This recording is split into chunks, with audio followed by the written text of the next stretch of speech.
Hello everyone! Welcome back to Let's Play! Brady's Attorney.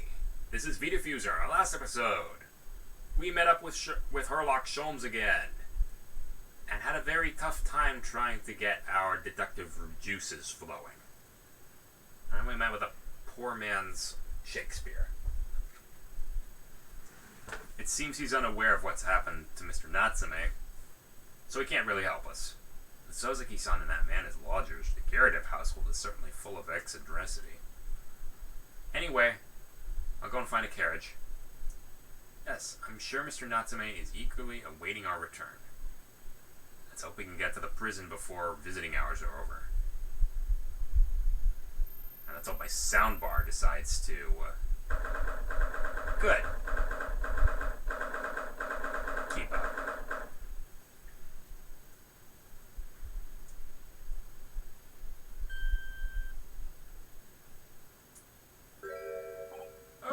It's you! You're here! You came! Locum student Mr. Naruhodo Esquire! I can't believe you came back! I'm so touched!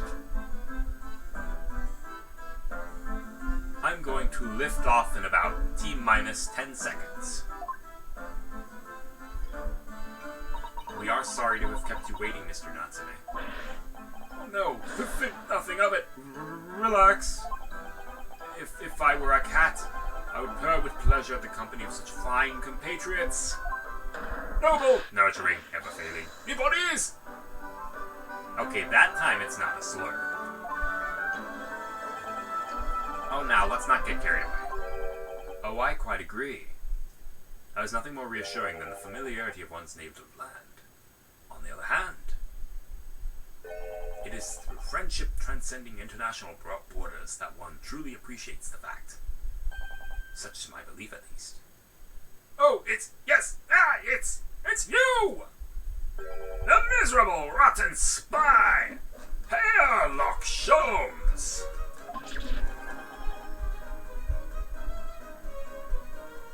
What are you doing here?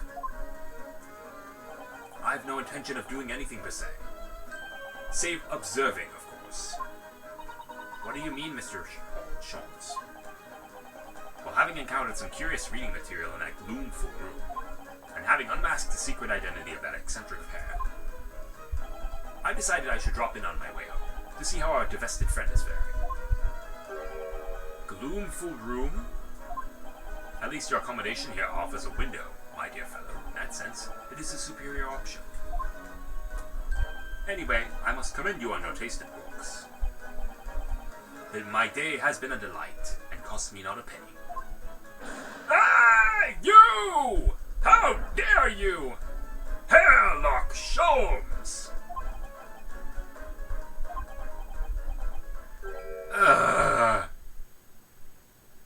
I've had it. I'm through. I'm at the end of my rope. I should never have come to Great Britain. It was a terrible mistake. Haunted by spirits in those accursed lodgings. No doubt my luck will be cursed in tomorrow's trial as well. My whole life is be damned! What are you thinking, Mr. Naruhodo? He mentioned that once before, didn't he? That his lodgings were cursed, I mean. And there is much truth in Mr. Mustache's words. What? Cursed is a wholly appropriate description, I would say, for the man's lodgings, and indeed for tomorrow's trial. What's that supposed to mean?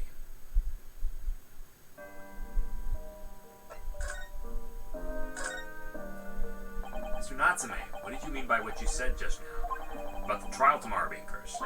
Oh no, why? Why are you looking so grave? You're making me nervous. I was just getting carried away, that's all. I didn't mean anything by it. I see. That's really agitated now. You don't mean the trial really is cursed somehow. Are you referring to the prosecutor, the Reaper of the Bailey? The Reaper? Oh no! What do you mean? Please tell me! Summarize it succinctly in 16 salient words! No defendant has ever survived a trial in which the Reaper stands for the prosecution. Ever. 1, 2, 3, 4. 5, 6, 7, 8, 9, 10, 11, 12, 13, 14, 15. That is 16 words. Oh my goodness! Can it really be true? That was 16 words exactly! Yesterday, Mr. Naruhodo successfully defended someone against the Reaper. But then, after the trial was over, the defendant passed away in unusual circumstances. Mr. McGilded. What?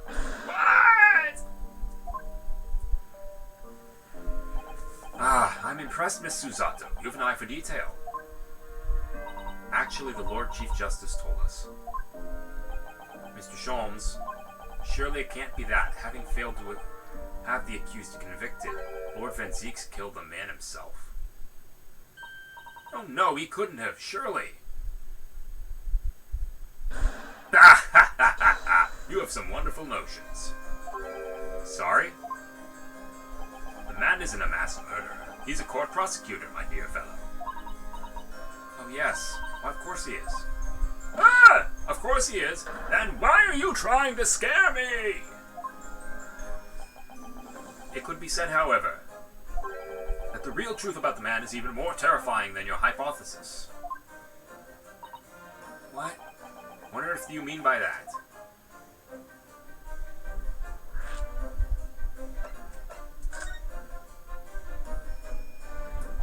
Van Zieks is quite an exceptional man. However, in London courts of law, exceptional does not equate to winning every case without exception. Ah, that's good! Sozuki-san looks like he's gonna cry tears of joy. As you are no doubt aware, in a British criminal trial, there is both a judge and a jury. The judge officiates based on the letter of the law, whilst the jury offers public opinion and common sense. It is an excellent system, whereby the defendant's guilt is considered from several points of view.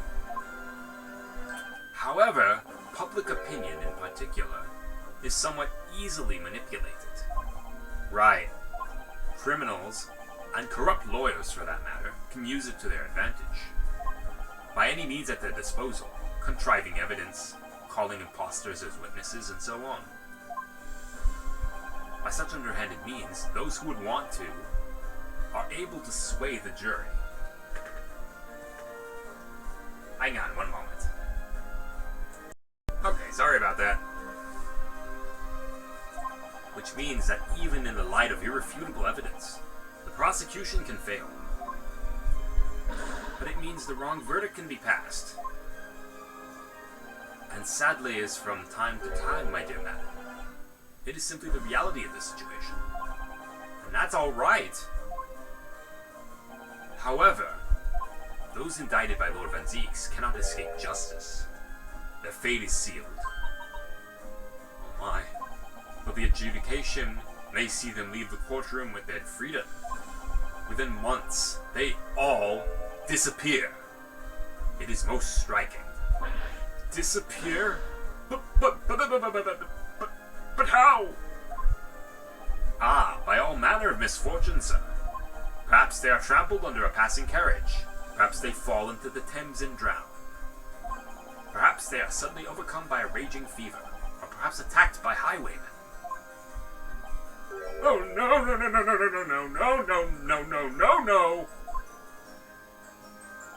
All examples of the reality of events here in London, I'm afraid, Mr. Naruhodo.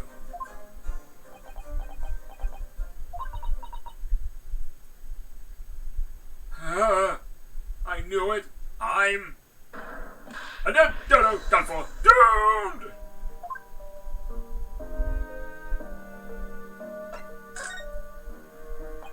When you said accursed lodgings before, you were referring to your room at Mr. Garadeb's house, I presume? You mean to say you believe the place is cursed? Oh, hang on. My camera suddenly decided to go on auto.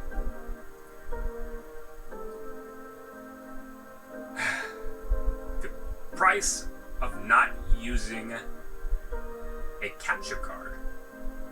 Oh well, I intend to go forward.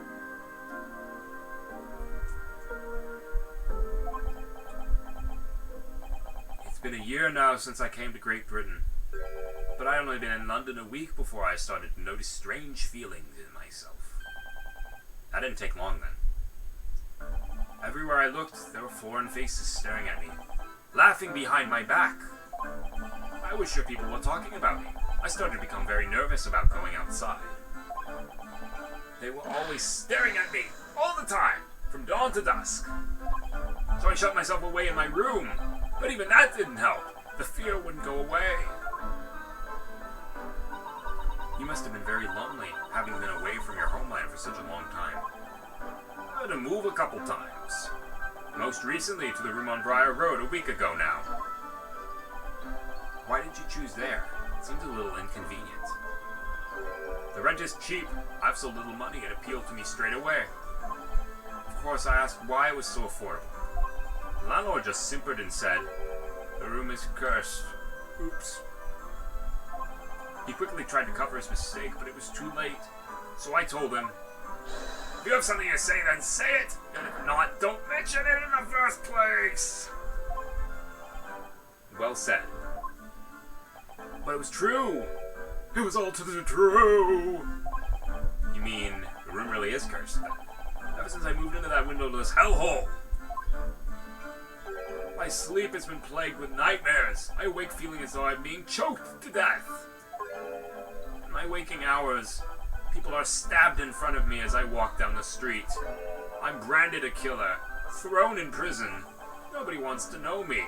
I'm surrounded by scary, sinister spirits. Very godparents! Wait, what? If only there was someone, just one person on my side. Could no one find it in his or her heart to believe me? Really no one at all. To believe. Yes, to believe.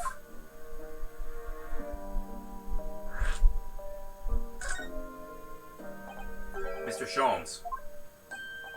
Me, Mr. Naruhodo. Pray, what can I do for you? It's about the case on the SS Burya, if you recall. The Burya. The Burya. Ah, that case. The one with the snake. Well, yes. At that time, I was a suspect, but you believed in me and listened to my side of the story. And you helped us to investigate. I did I? Interesting. What I want to know is, why? Why did you believe me? Yes, you mean... Because you are a grimly dressed, shady Eastern fellow found with the victim in a locked room. Well, if you like, yes. I'm a little surprised that the answer requires explanation, my dear fellow. It's quite simple, really. You said I didn't do it. But I could have been lying. Surely you must have had your doubts. You must have suspected me a little. I think perhaps you have misunderstood. I neither recall believing in you, nor in that which you were telling me. What? You see, the only things I believe in are those I choose to believe in. What did you mean, Mr. Sholmes? I make up my own mind about what it is to be believed and what is not. If I should like to believe in something, I do. The circumstances can hang as far as I'm concerned. But I could have betrayed your trust. In that case, I should have made an elementary error of judgment. Nothing more. Betrayal of trust is an overused excuse, in my opinion. Meaning, whether or not one should trust another is, in the final analysis, down to oneself. It is a matter of whether or not one can trust oneself. Yes, he's right! He's right! Locum student Mr. Naruhodo Esquire! Whether or not I can believe in myself. A defense lawyer is only as good as his faith in his client. And that comes down to how much faith he has in himself.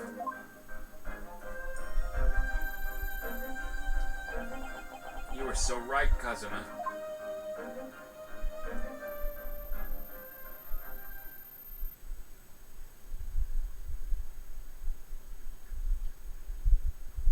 Well, dear fellows. It's time we were leaving, I believe. Already! Visiting hours are over. The guard will be here shortly to escort us out.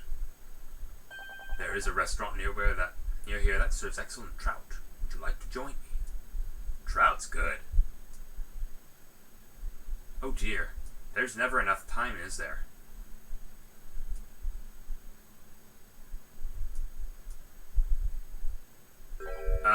Mr. Natsume, if you'd like, in the trial tomorrow, I'd be happy to represent you.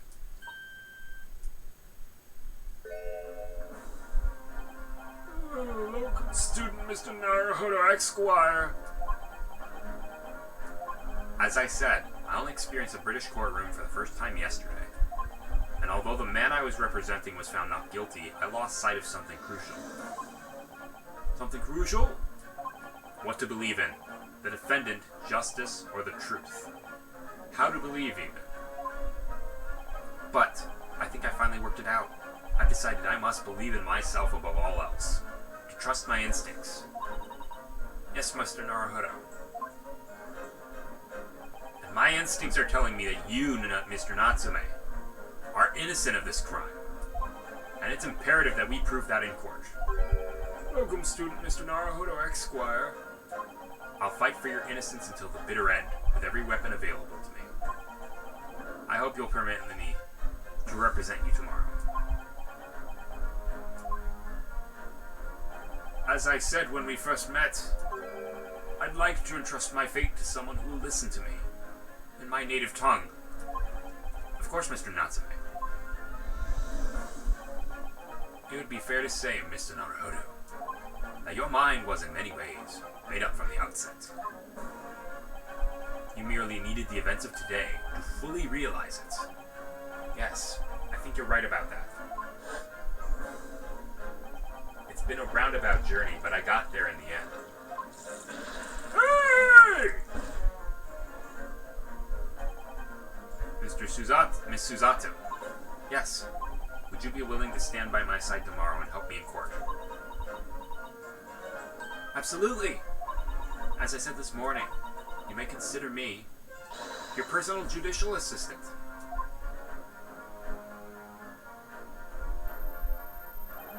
The shocking events of yesterday's trial still weigh heavily on my mind, but it's time to stop looking backwards.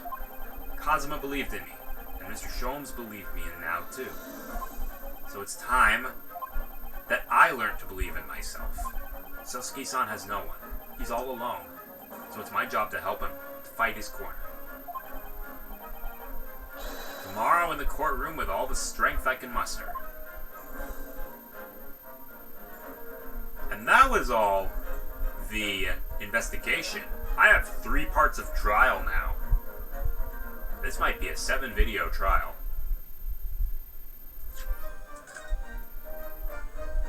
And all because I couldn't freaking get that photo frame. Ugh.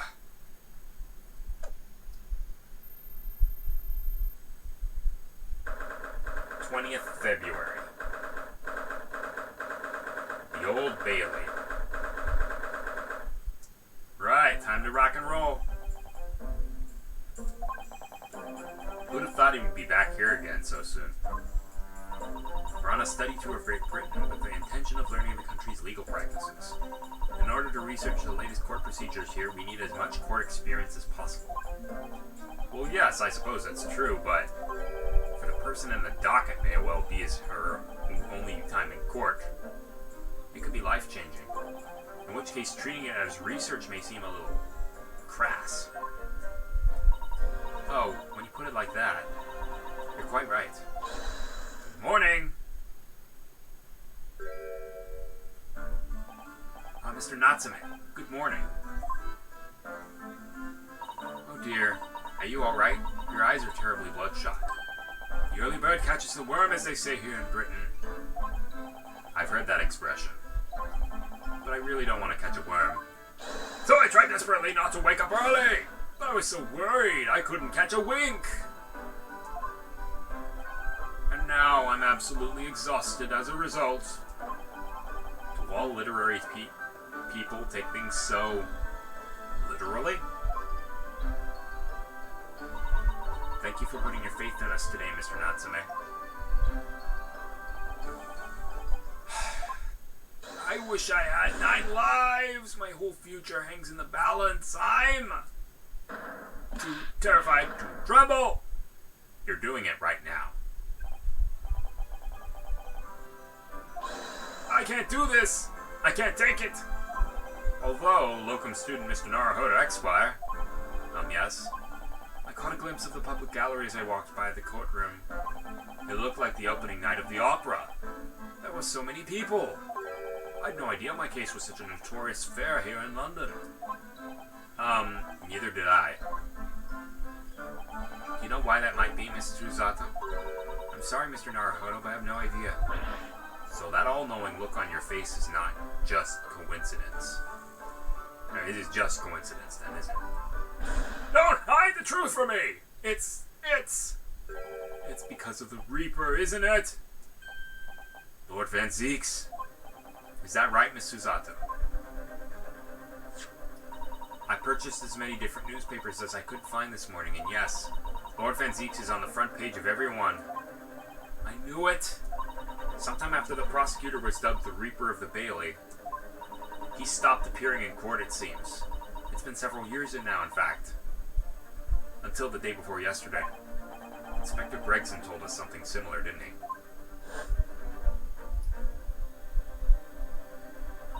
The trial 2 days ago marked Lord Van Zieks' return to the courtroom after a very long hiatus. The trial of Magnus McGilded. What a heroic experience that was.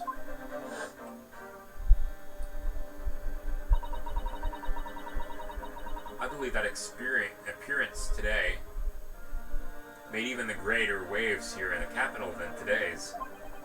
But we wouldn't have realized, of course, having only just arrived in the country. Why is the Reaper back in this Bailey so soon for what appears to be a mundane murder? That's the question the papers are asking, and they're all speculating various answers. Mundane! Mundane! It is the most significant saga of the century to some. Oh dear, I meant no offense, Mr. Natsume, but that is how the papers are describing it. Well, lest we also forget the fact that it could spark an international incident. Obviously, the appearance of this infamous prosecutor has caught the people's attention. But there's another blatant similarity with the trial of 2 days ago. Yes, I agree. Locum student Mr. Naruhodo Esquire. It's you! Me? Well, I suppose that's true. Both times it is you who stands against this legendary prosecutor. It can only mean you're friends with the Reaper! Please, I don't rub shoulders with Deathbringers. I'm afraid there's really only one other explanation. I can only be another example, Mr. Naruhodo, of your uncommon bad luck. Thanks for that. Oh, this is just my luck! Why must I be represented by a man with such frail fortune? By the least lucky lawyer alive! Give it a few generations, we'll have someone who has less luck than us. Well, let's not forget that it was you, Mr. Natsume, who asked me to represent you. Ooh. Yes, it's true, I'm just a student, new to London, with little in the way of experience or skills. Or luck. But I promise you this, I will fight your corner until the bitter end. And I will believe in you, Mr. Natsume. Oh, benevolent locum student, Mr. Naruhodo Esquire. You're not alone here with us, Mr. Natsume. Whatever happens, we will always be on your side. Oh, benevolent non-locum assistant, Miss Mikotoba Esquires. I am in your debt forever! I shall never forget this. Mr. Natsume, counsel for the defense. The court session's about to begin. Kindly make your way into the courtroom at once. Alright then, Mr. Natsume. It's time. Let's go. Yeah! Yes!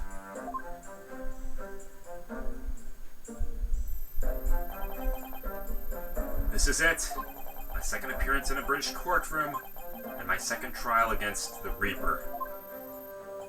I hope you're watching over me, Kazuma, because this time I won't let my faith waver. I'll believe in my client to the last, just like you believed in me. I believe I can do this now. I'm ready for this fight.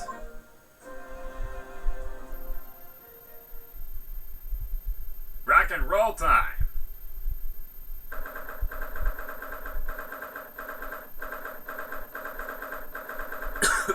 Excuse me. Is that? I already recognize two of the jurors.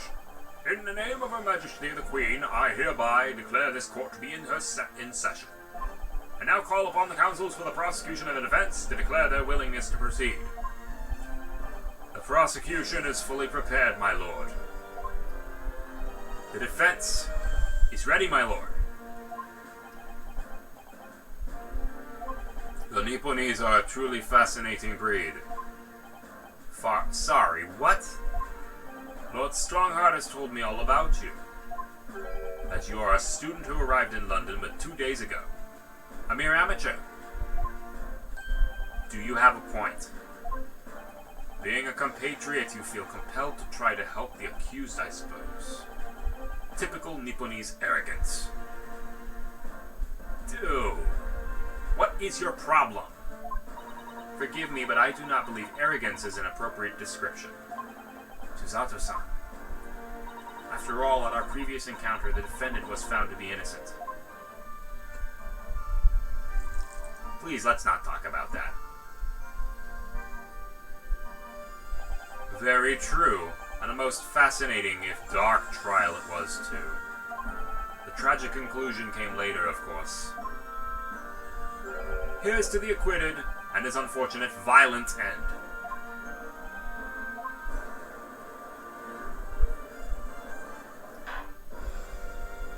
Thank you, counsels. I see both sides are in fine fettle. Now, ladies and gentlemen of the jury, are you ready to carry out your duties here in court as impartial members of the public? You never know when you might be down on your luck. Well, I believe in fair play for everyone. Hey, it's the guy from the last trial. But I must warn you, I'm rather more ruthless than I appear. Oh well, not me. What you see is what you get. I'm a peace-loving fellow. I'm afraid to say, I think it's quite possible that Moustache Foreigner did the deed. Come on, what are we waiting for? No doubt he did it anyway. Hey! Sorry! I didn't quite catch that. He looks like the snowman from the old Rudolph the Reindeer cartoon, claymation thing. Mr. Burl Ives.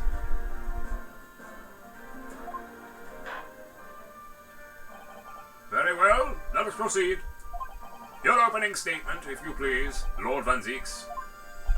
Very recently, Great Britain signed an alliance with a rising power in the Far East. The accused in the dock today is a student from that same land. A certain Mr. Sosuke Natsume. And while our country has extended its foreign student the warmest of welcomes, regrettably, the kindness has not been returned. In fact, this student is accused of the most sinister act. Of plunging a knife into the back of an innocent woman who was doing nothing but walking down the street. Knife crime? I'll tell you from a bit of experience, those are the worst. Bloody oath they are. Just look at that sallow complexion and short stature. He's one of those dreadful Japanese. You're even worse than Van Zieks. Hold on, let's get this over with. Give me now, everyone. 1, 2, 3. Hey! Sorry, hey. I didn't quite catch that. Pray forgive the discourtesy of smashing my hallowed chalice here in this great chamber. Allow me to call the witness to the stand. Very well. Bailiff, lead the inspector in, please.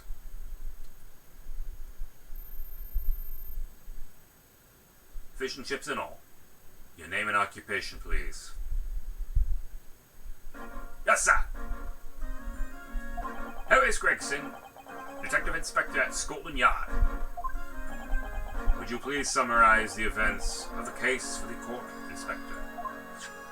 The victim is thought to be a young woman in her 20s by the name of Olive Green. I beg your pardon, Inspector. Thought to be. Yes, having been stabbed in the back by her attacker's knife, the victim fell unconscious. I was 3 days ago now, and she's been comatose ever since. What? So they don't even know who she is for sure. Comatose, I see. But her life is not in danger. Fortunately for the Eastern student, this charge will not be murder. Pray, elaborate on the details, Inspector. Sir, if I could ask everyone to look at this street map. As mentioned, the incident took place 3 days ago, at around 5 in the afternoon. It happened on the pavement running alongside Briar Road, a wide thoroughfare for horse-drawn vehicles. And it had not long since stopped snowing as the victim, Miss Green, was walking down the street. Out of the blue, she was approached from behind by the accused and stabbed in the back. Luckily, the young lady's life was spared, and she's currently being treated in one of the city's hospitals. Being unconscious as she is, we've been unable to take a statement from her, of course. This is the case file with everything we know about the victim so far. Thank you, Inspector. The court will accept the documents as evidence, if you please. Alright, case file. What of the weapon that was used? Sir, I have it here. It was removed from the victim's back. Ouch, that big thing is starting to make me scared to walk down the street now. It's a switchblade. With a heavy blade like that, almost anybody would have been able to stab the poor woman. Even the scragged-looking Sosuke-san, I suppose. A common or garden jackknife, I'd say. Rather nondescript. Thank you, Inspector. Court accepts the blade as evidence.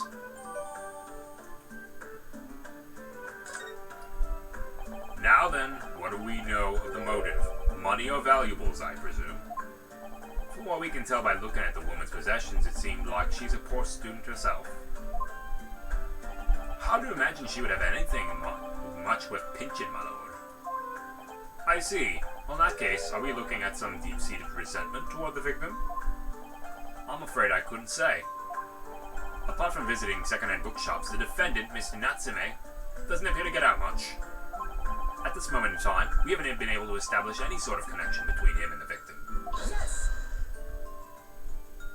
Can I go to the bathroom already? If theft and grievance had been ruled out as the motive, what reason could Mr. Natsume possibly have had for stabbing the young woman? Yet you arrested the man in spite of that, in a totally unjustified and heavy-handed way. Objection. Ah! Pray forgive the discourtesy of flinging a freshly uncorked bottle into the public gallery. My leg! Careful where you throw those cheese! Haven't you seen Mythbusters? The bottle with the liquid has more damage potential than the bottle without. But your words have soured its hollowed bouquet. For it is you, my learned friend, who is being heavy-handed here. What? Scotland Yard does not arrest people without good cause. That should be beyond question. Inspector Gregson, the prosecution calls for your formal testimony. Explain to the court precisely why the constabulary came to arrest the Nipponese student. Yes, sir! Witness testimony. As I said, it was 5 o'clock in the afternoon when the incident occurred, and there was an unusually light fog. Visibility was reasonably good, and there was no one else about but the victim and the accused. Out of the blue, the victim was stabbed from behind and subsequently collapsed on the pavement. The accused ran off, scattering out his belongings all over the floor. Those being a number of old books he just bought. He was on his way home from a bookshop, it seems. It was just a matter of working out who the books belonged to, and we found the bloke to arrest him. Old books, you say?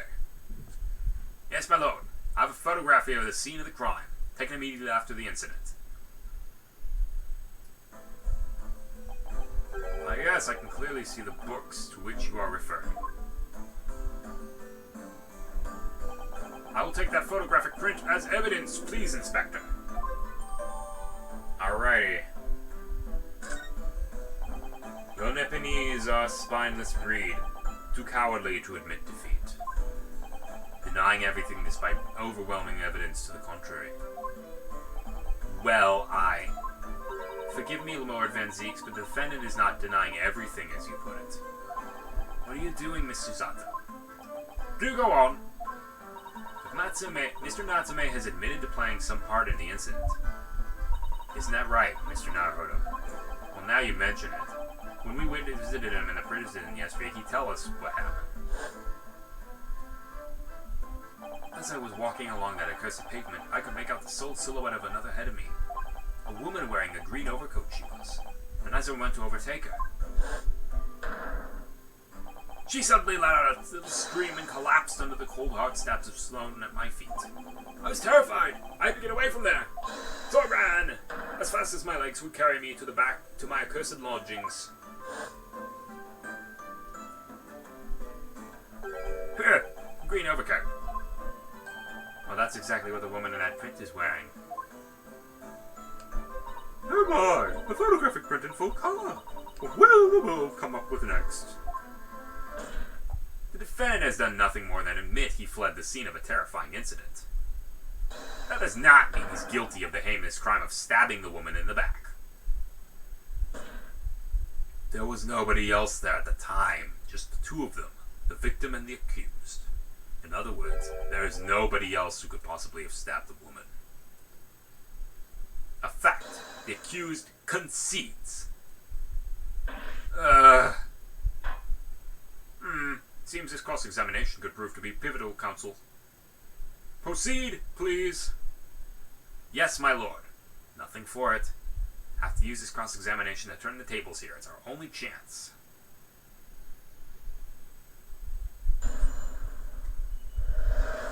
Alrighty.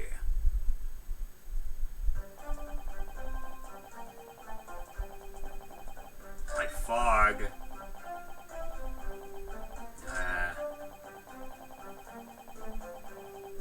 4, 5.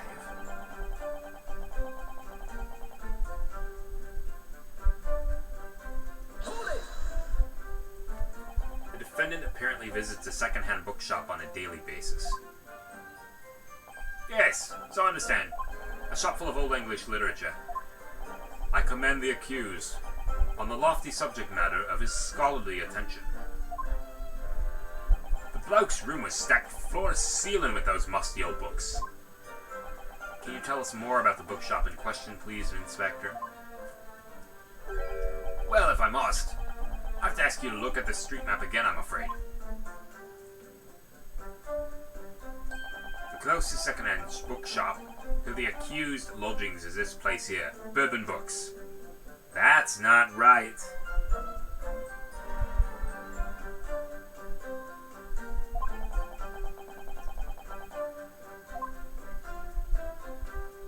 As happens, the accused is currently living in lodgings on the other side of Briar Road, at the opposite end.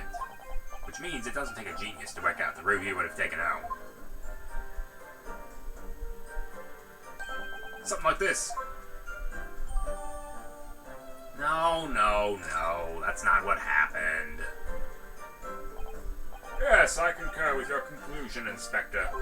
The defendant would certainly have passed the scene of the crime on his way home from this particular shop. Mr. Naruhodo, I think what the inspector just told us could turn out to be of vital importance. I agree. The most important point is the name. The name. Inspector Gregson, may I ask you a favor? What? Would you kindly add the name of the bookshop to your formal testimony, please? I believe it may be of vital importance. Maybe. Oh, well, you know. I mean, yes, it could be very important clue. Very well. Not that I can see it being of any great significance, but please revise your testimony accordingly, Inspector. Yes, sir, my lord. Whatever you say. Could the man be any more sardonic?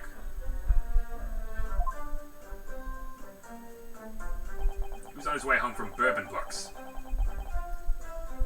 Alrighty.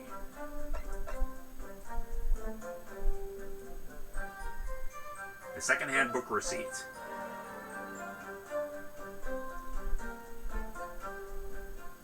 Objection. If I could stop you there, Inspector Gregson. What is it, Sunshine? I'm a busy man, you know. This is a receipt we found in Mr. Natsume's room. It was issued on the day of the incident and details the purchase of 3 second-hand books. And you found that in the accused rooms, did you? Yes, but the point is not where the receipt was found, but the name of the shop printed on it. Go on. This receipt was issued from a bookshop called Your Books. Your Books! Why, I presume. Yes, my lord. So Mr. Natsume did indeed purchase a number of books at a second-hand bookshop that day. However, the bookshop in question was not Bourbon Books. Hey, what? Inspector, do you know of this other bookshop? Yes, sir. Your Books is another second-hand bookshop not far from Bourbon Books. It's just that, well, it's such a small place, sir, I didn't think the accused would have known about it. Objection. But in fact, that is the bookshop which the defendant visited on the day in question. And this receipt proves it. Objection. Yes, for what difference it makes. Wherever the man purchased his musty tomes, it makes no difference in the final analysis.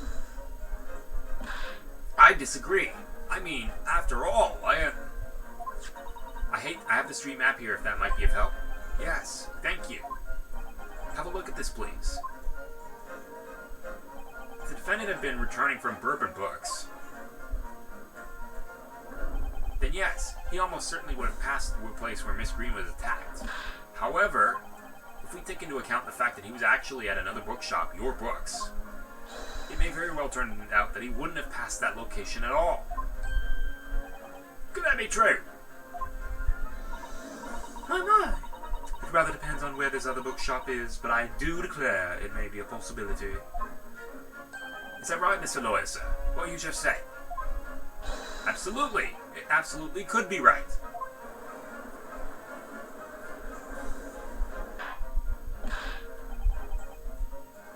Inspector Gregson, where's this Your Books establishment? Well, obviously we're looking into that. It turns out that Your Books is just here on the next corner of Meerschaum Street going east. The local maps information has been updated. And there you have it. As you can clearly see now. Oh.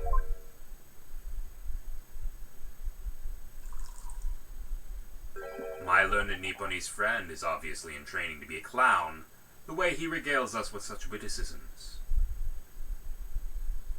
To your future career in the circus. You put that glass down now or I'll put it down for you. I didn't think I needed to spell it out, but here we go. If the accused was coming home from Your Books instead of Bourbon Books, there's no doubt he still would have passed the place where the victim was stabbed. He could have gone the other way. Yes, thank you, Inspector.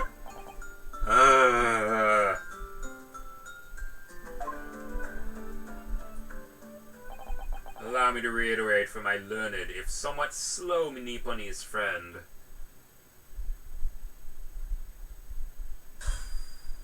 My hand hurts. Wherever the man purchases musty tomes, it makes no difference in the final analysis.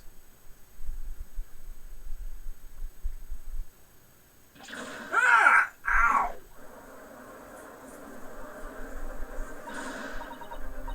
Unsuspected, you can't fool me. I don't suggest you try. Well, I say, I've had enough of this now. Beg your pardon, terribly sorry, but would you mind repeating that? Mr. Naruhodo, you mustn't give up. If the prosecution's assertion is correct, members of the jury may very well decide what Mr. Natsume is guilty. And And we'll figure that out next episode.